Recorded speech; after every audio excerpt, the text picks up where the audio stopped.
What's up guys, Asian here again with another build video, and today we're going to be going over the Warden Healer. So the Warden Healer, especially with the nerfs to regen food, namely Dubious Kumar and Throne, Artaeum Takeaway Broth, Witchmother's Potent Brew, and Clockwork Richard's Fillet, the nerfs to the max health that those foods give have really sort of elevated Warden Healers a little bit more than they already are. So Warden Healers have traditionally always been seen as a very strong second in terms of a healing class compared to like a Templar.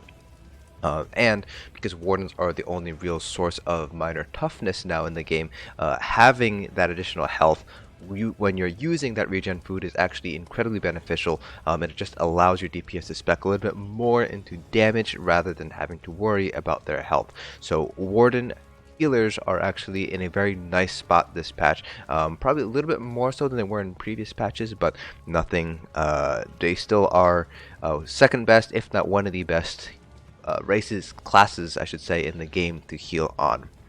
So just like the rest of our build videos, we're going over gear, skills, attributes, everything you need to know to basically recreate this build yourself.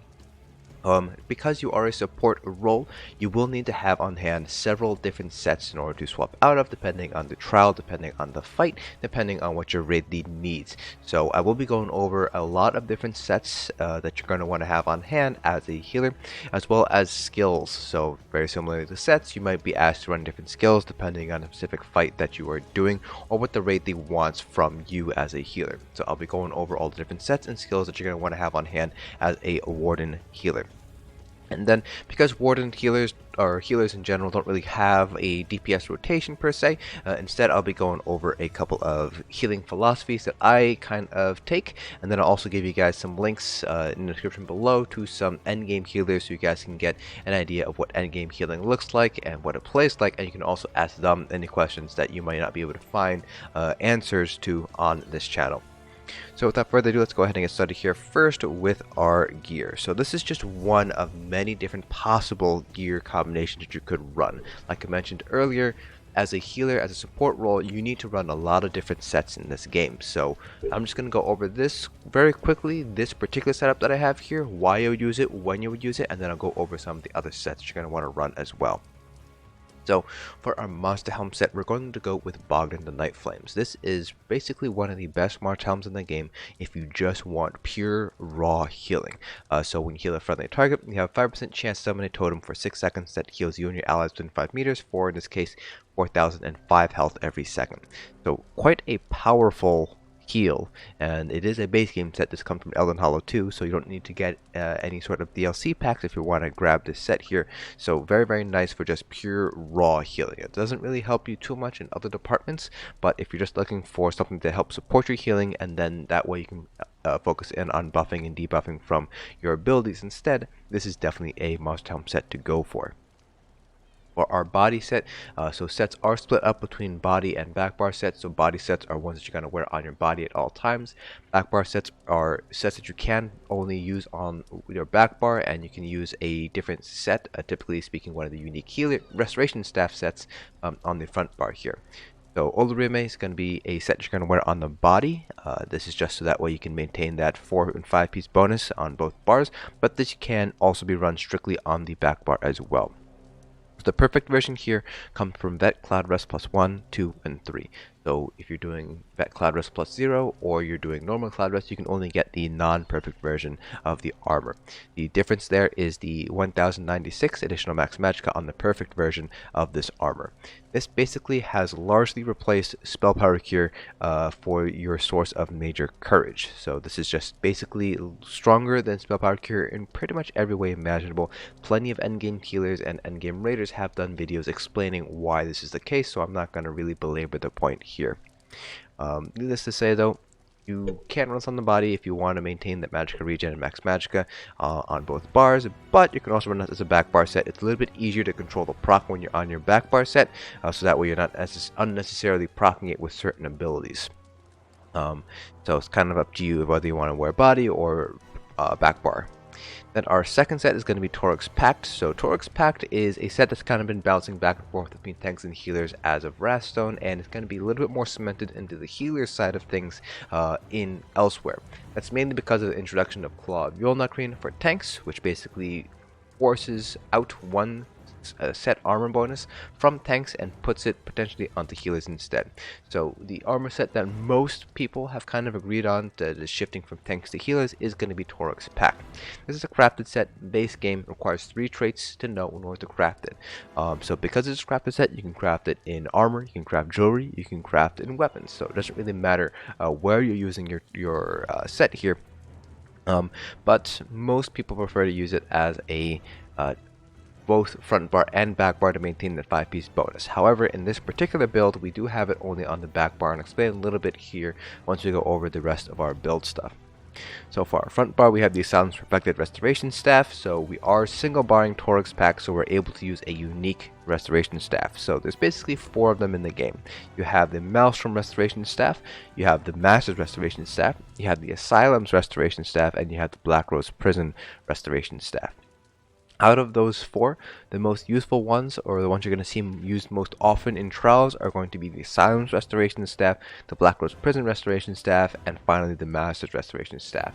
The Maelstrom Restoration Staff isn't going to really be used too much because that is dependent on using mutagen or rapid regen, which is not a particularly strong trial heal over time ability, so you're really not going to see Maelstrom Restoration Staff used too much. The Asylum Restoration Staff, whenever you cast a Blessing of Protection or Combat Prayer, the cost of your magic and stamina healing abilities is reduced by 30% for the perfect version, 27% for the non-perfect version for 3 seconds. This basically just helps out your overall sustain.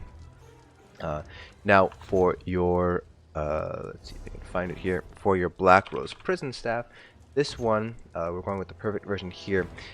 When you use Steadfast Ward, it applies Major Vitality to the target for 3 seconds, increasing the healing taken on your target by 30%. This is going to be really useful in trials where you need a lot of additional healing. So, for example, Cloud Rest in order to combat Baneful Mark and Execute, and potentially in Sunspire as well to help combat the Ice Prison healing debuff on the Kestis. So really useful there in order to, improve your overall healing strength. The perfect version gives you that magicka regen. The imperfect version does not give you the magicka regen, but the Steadfast Ward application itself, that one remains the same between both versions of this set. And finally, we do have the Master's Restoration Staff. So the Master's Restoration Staff, this one, with initial heal of Grand Healing or Illustrious Healing with Healing Springs, restores 258 stamina to you and your allies affected. So this is nice for some additional stamina regen while you're healing, but it has lost quite a bit of power ever since the change to Energy Orbs. So Energy Orbs right now is the strongest heal in the game right now in terms of raw healing done per second, beating out Illustrious Healing and Healing Springs. That doesn't mean you won't be using those 2 abilities, or to say that one ability, but you're not really going to be spamming it as much as you did back in like Homestead or 1 Tamriel, even pre-1 Tamriel as a healer. So the overall strength of the Restoration Staff has dropped a little bit because Springs and Illustrious Healing not quite as strong as Energy Orb, so it's not really going to be your primary source of healing any longer. And while we're at it, we can also talk about the Maelstrom Restoration Staff. Maelstrom Restoration Staff is very similar to the Asylum Restoration Staff in the fact that it boosts your sustain. So when you critically heal with regeneration, you restore 800 magicka. So basically, again, this is rapid regen and mutagen. So basically, when you critically heal, you gain some additional magicka. So not very useful in trials because you typically will not be using mutagen or rapid regen. But there may be 1 or 2 fights where it could be useful. So for example, as a kite healer in Cloud Rest, you might end up using mutagen to get that additional heal over time while you're kiting around and you're away from group. In which case, the Maelstrom Restoration Staff is going to be a little bit useful in order to get you better sustain overall. But generally speaking, the Maelstrom is not really going to be used all too often. Now, in terms of other sets that you're going to want to have on hand, so first, let's go ahead and talk about the armor traits and enchants here.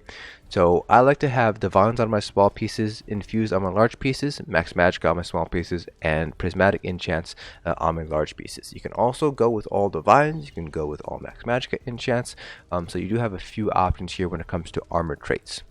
For jewelry traits, I like to use Arcane on my healers. One, because then I don't really have to transmute any sets too much, or it gives me a lot of additional resources, which boosts my overall healing strength, and it also helps out my sustain, again, with the higher resource pool. For enchants, you want any combination of either spell damage or magicka regen glyphs. So here you can see here that I have 2202 magic regen on my back bar and 1986 spell damage on my back bar as well. A general rule of thumb that I like to use is I try to get around 2000 regen and 2000 spell damage before I have any buffs applied, to get as close as I can to either of those two values. So you can see here that I'm just a little bit shy of the spell damage that I want to hit, but I am over on the magic regen. So pretty good overall numbers to hit here is 2000 and 2000. That's my personal goal, and it's something I typically recommend healers try to shoot for before you have all of your buffs active. So play around with your jewelry enchants to kind of meet that goal there. For your front bar, you have quite a few options here when it comes to front bar traits and enchants. So you can see here I have powered with the weapon damage enchant. This gives me some additional healing strength with the powered trait, and then when the weapon damage enchant is procced, it gives me some additional spell damage, which helps boost our overall healing strength. Now, in terms of other traits that you might want to consider, if you want to improve the strength of your enchant, you can also run Infused. You could also run Nirn, which gives you some additional just raw spell damage that improves your overall DPS as well as your healing strength. So those are pretty nice options there. There's Decisive if you want to get some additional ultimate generation. There's Defending if you want to be a little bit more tanky, get a little more survivability that way. So you do have a few options with traits. For enchants, you also have a lot of options. So you can go with weapon damage enchants for stronger healing strength, or Magicka for sustain. You can do weakening in order to reduce the damage that the boss is dealing to your group. So you have a lot of different options there as well. You can do shock for the additional concussed proc chance, which is necessary to proc off balanced. And then finally on our back bar, we have Infused with a Crusher enchant. So typically speaking, Crusher may or may not be used on a healer. It really depends on the specific group. So in this instance, we're assuming that we are going to be applying Crusher as the healer. So in that instance, you do want to use an Infused Lightning Staff back bar with the Crusher enchant. So we see here that we have Torug's Pact.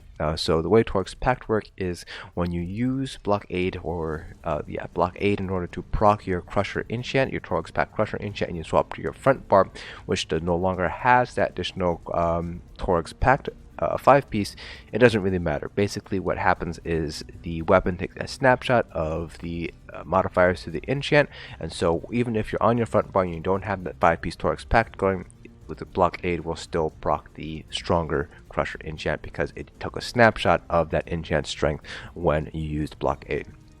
So in this instance, Lightning Staff Torug's Pact is very nice to have on hand because we can just use Blockade and not necessarily have to worry about making sure that our Crusher enchants are at the same level. Moving on to our sets here, so we're just going to go in alphabetical order, so bear with me while I look through all of these boxes here in order to find all the sets we want to have on hand. Starting off with our dungeon sets here, the first set is going to be Sanctuary. It increases the healing received by 12% for you and up to 11 group members within 10 meters of you. This comes from Banished Cell, so a base game set. While this does seem like a pretty nice set, it is fairly limited, and that's in terms of utility. And that's mainly because of that really limited radius. It's only 10 meters, which is not actually all that big. If you think about the Templar's extended ritual, it's a little bit smaller than the radius on that, so not a very large area. Plus in ESO, it's very easy to overheal. So overhealing is basically when you do a certain amount of healing and your ally has less damage than what you're healing for. Any additional healing that you do is considered overhealing. So let's say you heal for 3000 per deck on your illustrious healing, but your ally is only missing 1000 health. The additional 2000 health that you could be healing is basically called overhealing, and that's generally speaking considered to be a waste of healing strength. So because of that reason, the healing received buff from Sanctuary isn't actually all that useful in endgame content because, again, it's very easy to overheal in ESO because you have a lot of ways to improve your overall healing capability through powered, through CP, through increasing your spell damage. That additional 12% healing received is actually not all that useful. But you still want to hold on to it because there are some situations where Sanctuaries can be very nice. So places like Cloud Rest, Sunspire for Lacustes, those are good places where you might find Sanctuary being used in progression style guilds in order to help combat any sort of healing debuffs that might be applied to the group. Moving on, the next set is going to be Worm's Raiment. This is another base game set that comes from Vaults of Madness. This reduces the cost of your magic abilities by 4% for you and up to 11 other group members within 28 meters of you. So very, very nice if you have a lot of magic DPS to help out the overall sustain. So super good set to have on hand. Obviously, if you have pretty much are running all stamina DPS, Worm is not going to be very useful, in which case you can drop Worm. Jorvuld's Guidance. This comes from Skill Caller Peak, so we're going into DLC territory now. You need to have access to the Dragon Bones DLC in order to grab this set. It increases the duration of all your major buffs, minor buffs, and damage shields you apply to yourself and allies by 40%. So, because Warden healers have a little bit more named buffs, so they apply things like minor intellect and minor endurance, Jorvuld's Guidance has a little bit more synergy there, also helps boost the duration of minor toughness. But the main reason why Jorvuld's is really good is because when you use aggressive Warhorn, it provides the major force buff, and that is affected by Jorvuld's Guidance. So the base duration is 9.5 when you have it fully leveled. Jorvuld's Guidance turns it into 13.3 instead, so basically it gives you an additional 4 seconds of major force uptime, which helps your overall DPS. So pretty nice set to have on hand. Moving next this is a set that I want to talk about here, Infallible Mage. This is a trial set that comes from any of the 3 Kraglorn trials, that's Nirn Archive, Helra Citadel, or Sanctum of Phidia.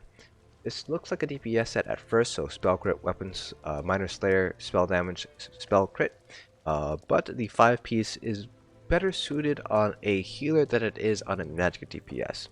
So your fully charged heavy attacks deal an additional 9 or 3 damage. Enemies you damage with fully charged heavy attack are afflicted with minor vulnerability for 10 seconds, increasing the damage taken by 8%. Now, if you're using this on like a mag sword, it fits very well with the heavy attack mag sword. However, your best DPS comes from light attack rotation, so heavy attacks have been nerfed as of a few patches ago, so Infallible Aether is not quite as strong on magic DPS as it would be on a healer. Or I should say it's not quite as useful, because healers, typically speaking, do have the time to make some heavy attacks here and there in order to restore their magicka. And even though the wording says fully charged heavy attack, as long as you're channeling your heavy attack through a lightning staff or restoration staff, you'll be able to proc that minor vulnerability. So it's easy for the healer to proc this set, plus it's more useful because there are other stronger sets to use on magic DPS, and generally speaking, heavy attack builds have kind of lost a lot of strength as of a few patches ago, so Infallible Aether is not quite as strong on heavy attack builds either. So this is definitely a set you're going to have on hand. You see this used pretty much in all endgame trials guilds to improve the overall group DPS. Moving on, there is one other set that I do want to bring up here, actually 2 other sets here. First one's going to be Master Architect. So as a Warden healer, you do have access to 190 cost ultimate. So pretty low cost, not quite as low as something like Incapacitating Strike on like a Nightblade, but still fairly decently low. So for 4-man content, Master Architect does have a place here. So basically you have a choice between Warhorn or using your Trees ultimate, which costs 90 ultimate. So if you're able to apply this to 2 DPS pretty much all the time, Master Architect is a very strong set to run in 4-man content, basically dungeons and 4-man arenas. But in trials, because you have many more DPS to hit, Master Architect is not nearly as strong. So you do want to have this on hand for 4-man content, but if you're just strictly doing trials, you don't need to get this set at all. The other set is going to be Eye of Nahviintaas. This is light armor set from Sunspire, the new trial from Elsweyr, so you do need to have access to Elsweyr in order to grab this set here. So this adds Magicka Regen, Minor Aegis, and Max Magicka. The perfect version gives you that 5-piece Max Magicka, the imperfect version does not. So if you take a look here, this does not give us the 5-piece Max Magicka bonus. So when your ally activates one of your synergies, you and the ally who activated the synergy get 12% cost reduction for non-ultimate abilities for 3 seconds. This effect can occur every 6 seconds per target. So this is very nice for your own personal sustain, because as long as you are throwing out ultimates and people are activating them, you will always get that 12% cost reduction every 6 seconds for 3 seconds, giving you an effective maximum uptime of a 5% cost reduction. So really nice for heal sustain overall, though it's arguable whether it is going to be better than Hircine or Worm, both of which reduce the cost of stamina and magicka abilities respectively by 4%. And typically speaking, the math doesn't play in Nahviintaas' favor, but you can pair this with Worm or Hircines to kind of double dip into cost reduction there and give your group very, very good sustain that way. So I am Nahviintaas, not as strong as I would like it to be, but it's also not no slouch either. So it's something you might want to consider picking up, but this is a very low priority set for healers. And then there is a medium armor dungeon set that I do want to talk about here, and that's going to be Cursing here. So find it first. So this comes from Celine's Web, so a base game set here. Because it is a medium armor set, you do want to get it in jewelry and a weapon. So Restoration Staff and Lightning Staff.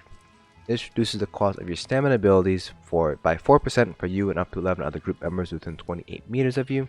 So basically the stamina version of Worm, except a little bit harder to run because it is medium armor. So you do need to transmute the jewelry from robust to arcane.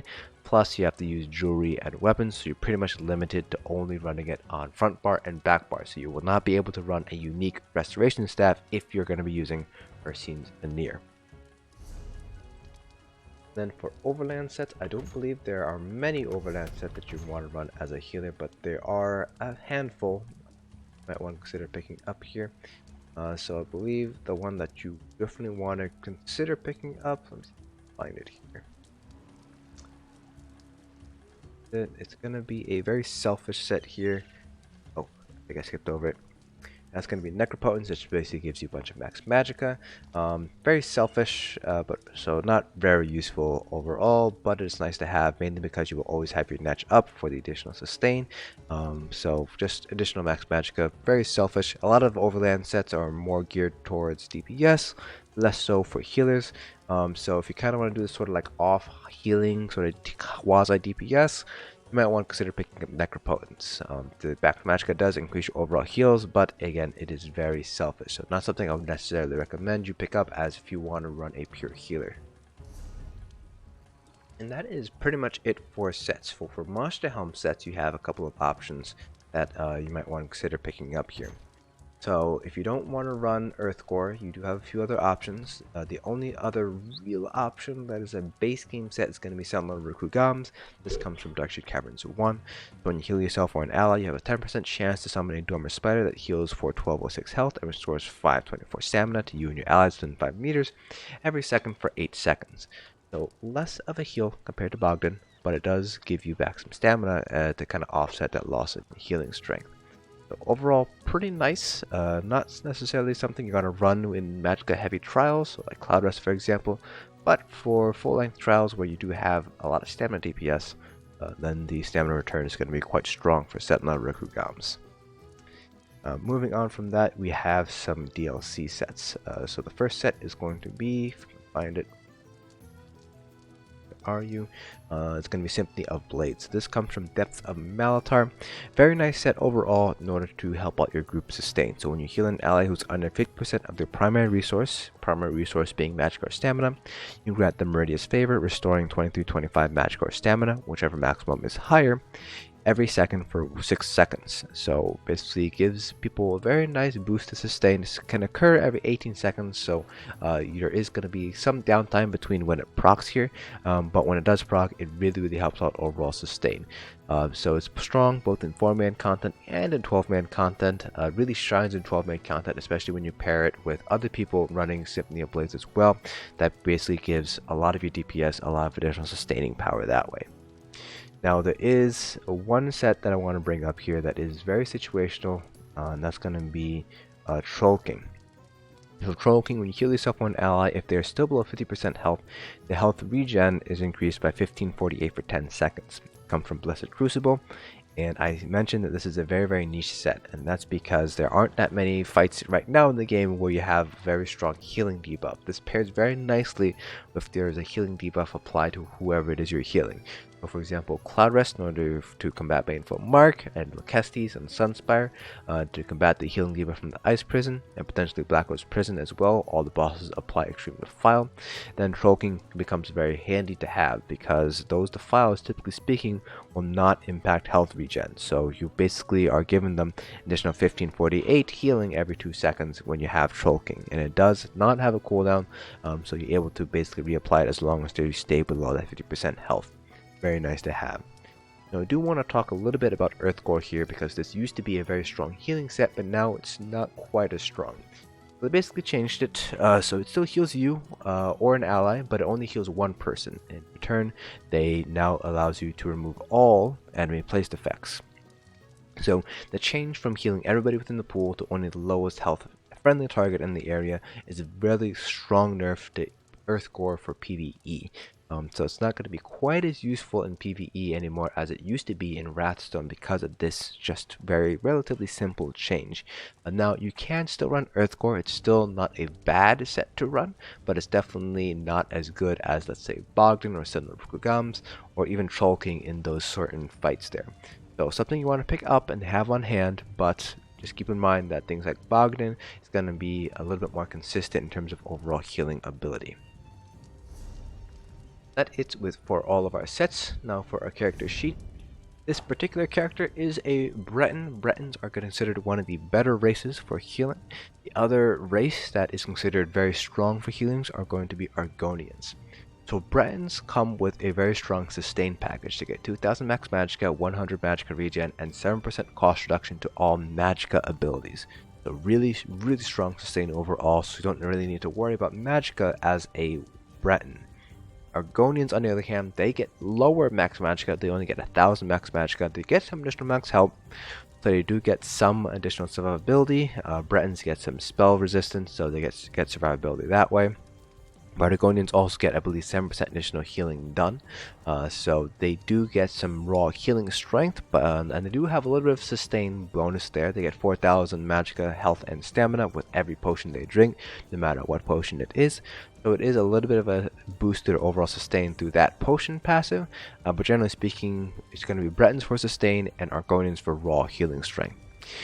The other races are basically going to be any of the magically inclined races, so things like High Elves or Dark Elves are good options as well because they do get max magicka and spell damage. Now, if you want to also DPS on the side, then High Elves and Dark Elves are a solid choice because they pair very nicely with that sort of DPS spec there.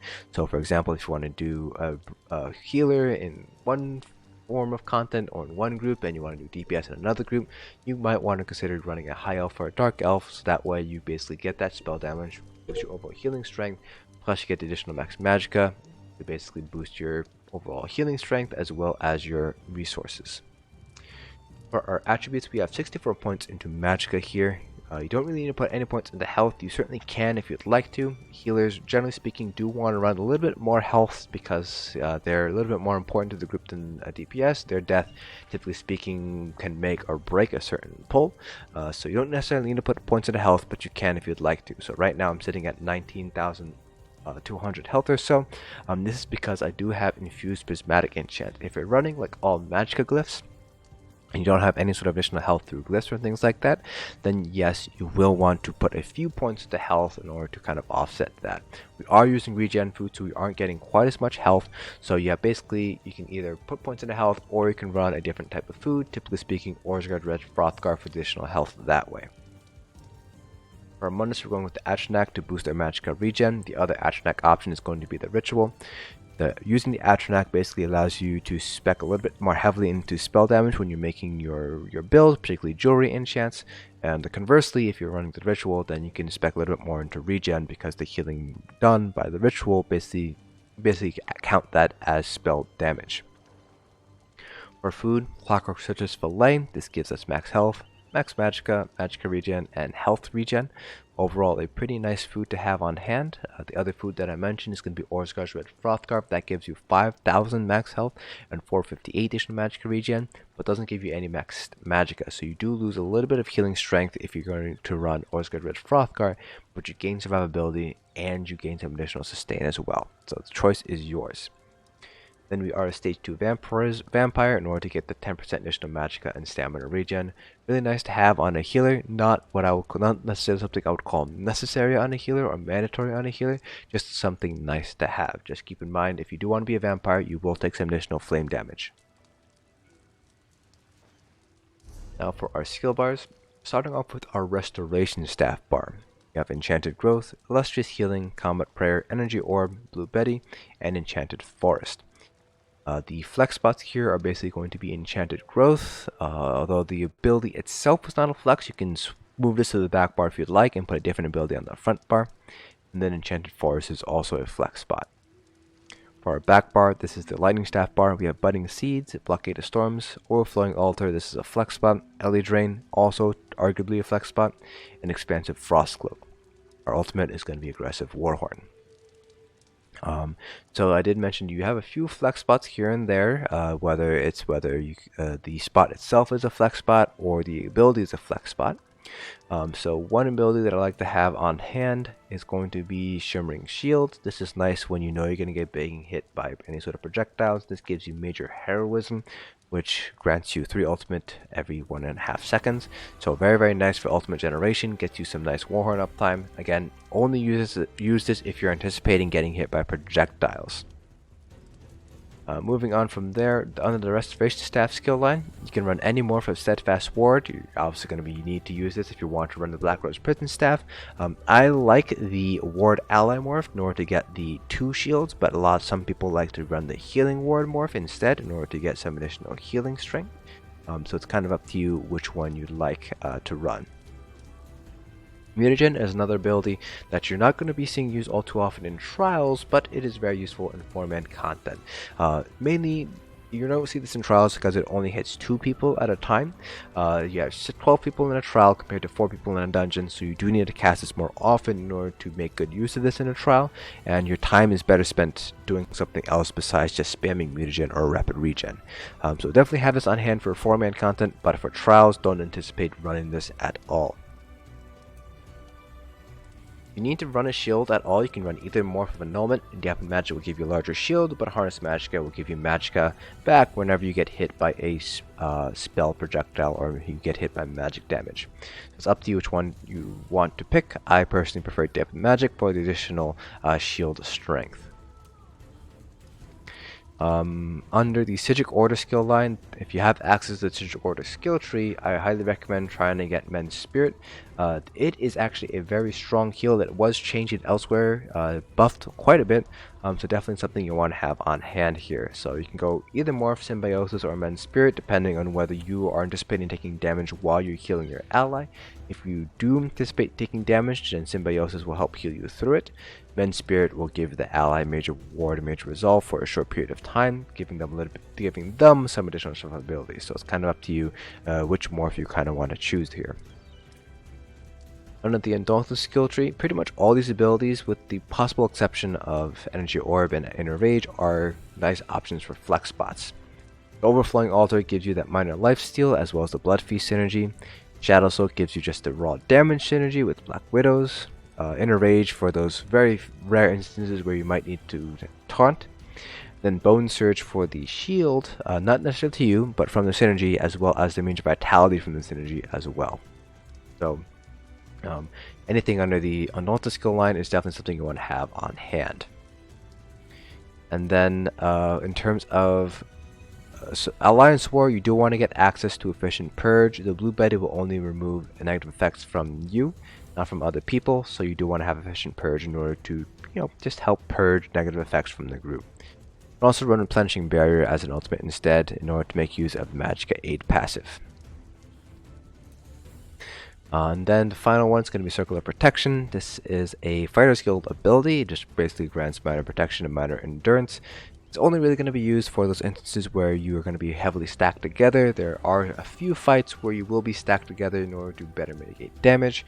So Circle of Protection is nice to have on there. I prefer Ringer of Preservation compared to Turn Undead, mainly because Ringer of Preservation at the very least gives you a little bit of additional utility in PvE by reducing the cost of your dodge rolling. Moving on to our champion points, the CP cap has not changed. It is still 810, gives us 270 points across each of our 3 different constellation colors here. So under the Lover, we have 100 Arcanus and 5 Tenacity. That gives us 95 points remaining. I have 31 Shadow Ward, 31 Tumbling, and 33 Warlord. You can play around with the green CPs however you'd like. So for example, if you feel like your sustain is enough, you can drop Arcanus down to 75, get some points back that way. You can increase Tenacity up to 100 if you need additional sustain. So you do have a few options when it comes to how you want to distribute your green CPs. For our blue CPs, the only 2 nodes that really matter are Elfborn and Blessed. Just max them completely out, 100, 100. The other nodes are geared more towards DPS, so they're not quite as relevant as a healer. Now, if you do want to play as a Magic DPS on the side, then obviously you can potentially run your Magic DPS CP instead of your healer CP, but that's kind of up to you if you want to do that or not. So I personally would just say do 100 Blessed, 100 Elfborn. Then put the remaining 70 points however you'd really like. So I have, for example, 11 Ellie Expert, 10 Spell Erosion, 31 Master at Arms, and 18 to Thaumaturge. And finally, our red seed piece. This is a one-size-fits-most approach, so it's not necessarily here to maximize mitigation across any single piece of content, but it should be sufficient for pretty much everything in the game. So I have 81 Ironclad, and we have 61 Thick-Skinned, and 64 in both Hardy and Elemental Defender. Alright, so that is pretty much all of that build information that I wanted to talk about. So now let's go ahead and talk about kind of the philosophy behind healing. So for me, healers have 3 jobs in the game. The first job is to keep everybody alive, the second job is to keep yourself alive, and the third job, which is the most important job, is to buff your allies and debuff the enemies. And that buffing, debuffing can come from a variety of factors. That can come from your enchants, it can come from your stats, it can come from your skills. The name of the game is basically support your DPS. The whole idea behind healers and tank in ESO is to basically support the DPS to do as much damage as they possibly can. More damage means shorter fights, which means less time you have to spend healing, which makes it basically the game a little bit safer, because the shorter you're in the fight, the less chances you have to screw up and potentially wipe. So in terms of debuffs and buffs you want to use and maintain, and why you want to maintain them. So Expansive Frostcloak gives out Major Ward and Major Resolve. In terms of other classes in the game, there are very few that have access to Major Ward, Major Resolve. Templars, no matter stamina or magic, will always have it. And then arguably Nightblades as well do have a source of Major Ward and Major Resolve, though it's relatively short-lived. So Expansive Frostcloak is very nice in order to help group survivability. So for particularly in progression style guilds, you will see Expansive Frostcloak being used. It does hit all 12 people in your raid group, so don't need to worry about double casting it in order to hit all 12 people. From there, want to maintain Ellie Drain for the Minor Magicka Steel. It's one of the only sources of Minor Magicka Steel in the game. Now, you don't necessarily need both healers to run Ellie Drain, you just need one healer to run Ellie Drain, depending on a specific fight. So that's why I said earlier this is arguably a flex spot, so if you don't need to run it, then you can put in a different ability here. So for example, like Bone Surge or something like that. Beyond that, you have Blockade of Storms for the additional off balance. So typically speaking, you will have somebody be running shock damage enchants, typically magic DPS or your other healer, in order to proc Concuss, which then you can use to proc off balance using Blockade of Storms. So this also allows you to basically run your enchant on your back bar while you're on your front bar. And if you're running Torug's Pact, front one barring Torug's Pact like I am, then it's going to be very important to have Blockade and up at pretty much as you possibly can. And Budding Siege just allows us to basically place down our Olorime circle, allows us to aim it a little bit better. Plus, it gives a unique synergy, so it helps with tank Alkosh uptime, so pretty nice to have on hand. And then for our front bar, definitely want to maintain Combat Prayer. That gives you your Minor Berserk, which is a pretty strong damage buff. And then definitely want to maintain Energy Orbs. I like to make sure that I have at least one orb, whether that's from me or the other healer, out in the field at all times. I mentioned earlier, this is the strongest heal over time in the game right now. In terms of just raw healing done per second, nothing beats out Energy Orb. So really, really strong ability to have on hand, not just for the heal, but also for the combustion synergy, which returns resources. And then if you need a burst heal, you can either do Combat Prayer or you can do Enchanted Growth instead. Enchanted Growth also has the added benefit of granting minor intellect and minor endurance, so that just helps out your sustain overall. So it's a little bit difficult to kind of explain healing without actually showing you guys healing, so I highly recommend you guys check out any of the streamers that I have down in the description below. I have Tabata, Sophie, Heals the Fields, and Style Anima. All 4 of them do heal at the end game level, very high end level rating. So if you guys have any questions about how healing works and their personal healing philosophies, feel free to drop by one of their streams when they're active and ask them in stream. Beyond that, if you guys have any questions you want to ask here, you can certainly do so, and I'll try to answer to the best of my ability. And if I can't answer it, then I'll try to find somebody who can answer it on one of my discords that I'm part of and get that answer back to you guys as soon as I possibly can. So that is it for this build video. Hope you guys found this informative. Again, leave comments down in the comment section below if you guys have any questions about this build. Hope you guys found this video informative, and I'll see you guys in the next dungeon.